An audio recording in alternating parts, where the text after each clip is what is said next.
About 30 non-Indigenous people gathered in protest against the Mi'kmaq fishery.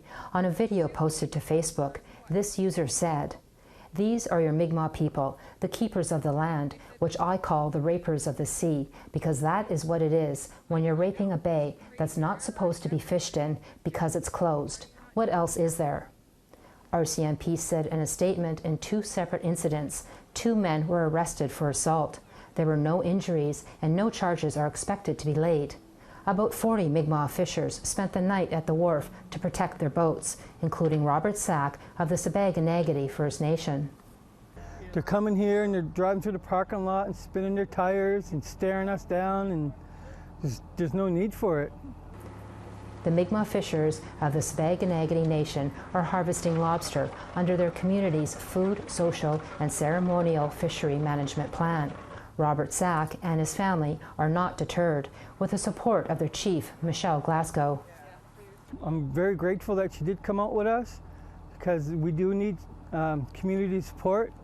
Michelle did come down, along with a couple other councillors came down, and they're showing support, and I'm glad she got to come out and see firsthand for herself what we're actually catching.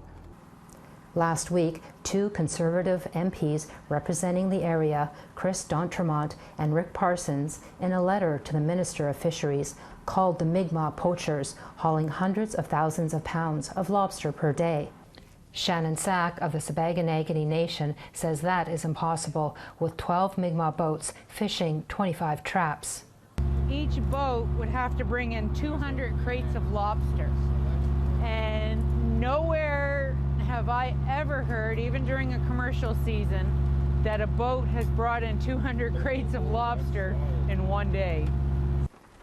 Robert Sack says the letter is criminalizing treaty rights.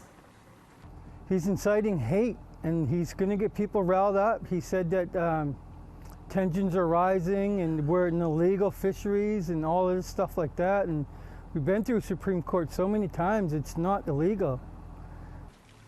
The Mi'kmaq have a treaty right to harvest to earn a moderate livelihood, upheld by the Supreme Court of Canada. We're guaranteed access to everything in Nova Scotia, whether it's hunting or fishing or trapping or making baskets, anything. Our treaty says anything. And to call a Native person a poacher is really, really insulting. But commercial fishers say the fishery is illegal and the stocks are at risk. Riley Howe says he is protecting future generations. Most importantly, just down here exercising our treaty rights, so you know, maybe my kids or grandchildren will someday be down here doing the same thing I am. Maybe they'll have it a little bit better, but... Sack says politicians need to work with the Mi'kmaq and is hopeful. So we're staying vigilant, and we're here, and we're going to keep doing our thing. We're not going to stop because someone writes a letter or someone gets online and others threats or whatever. We're still going to be here. Police continue to remain at Saulnieville Wharf to ensure public safety. Angel Moore, APTN National News, Saulnieville.